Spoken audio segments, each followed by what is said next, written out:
Hi guys, it's Breana from the Animal Allies Club, and I'm here to show you how to work the traps that we're going to be using for the trap neuter release program. So, here's your standard trap, and this end is where you're going to be putting in your fresh newspaper, your food, and your water. As you can see, you just lift this up and pull it up.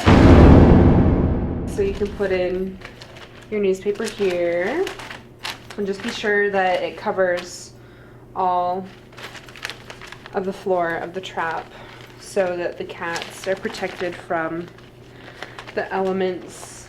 As you can see, here is the pedal where the cat will be sitting, and we'll set the trap. So you want to put your food and your water at the very back, so right here, so that the cat has to come all the way in and the trap won't close on it.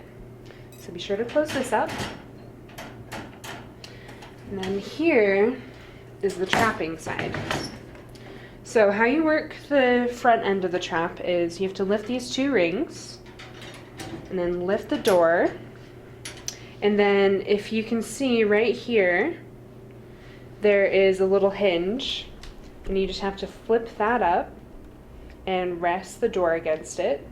So as you can see, the trap is now set so that when a cat comes and sits on this pedal, it'll close, and then the cat is now trapped. Attention. Lift these two rings, bring the door up, and then rest the hinge on the door, and now it's set.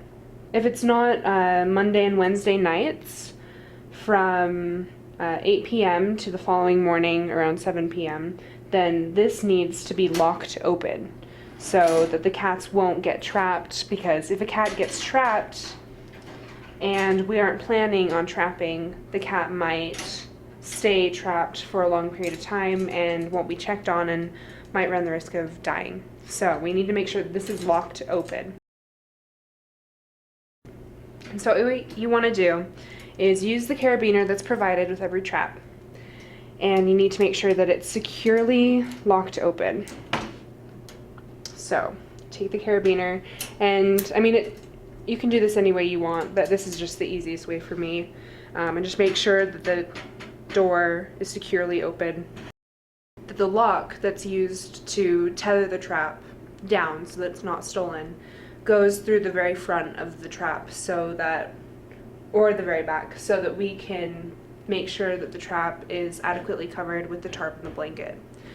So make sure that it runs through the very end of the trap, because if we had it here we wouldn't be able to cover the trap completely. And so that's about it. All the other information should be in the handout that I should have sent to you, and here in a bit we will show you where the traps will be located.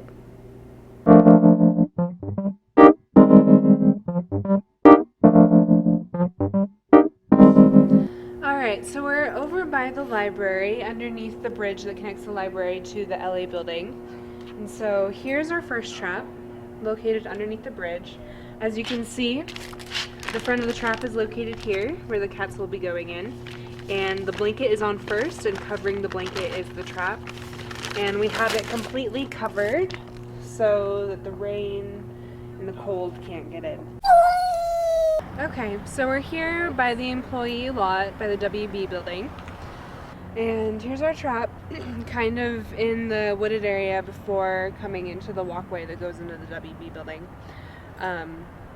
One thing that I forgot to mention is that we're going to have bags that will have the spay neuter voucher in them, so be sure that that's in there when you're checking on the traps or before you take a cat in, because it will also have $5 in there for the vaccines for the cats.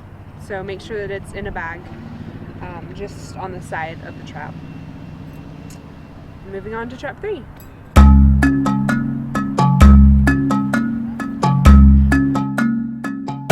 We are by the east entrance of the WB building on the second floor, right next to this little hall of trees, and here's the final trap. And if you have any questions about this video or how to set the traps or anything like that, just let me know and I'll answer all of your questions.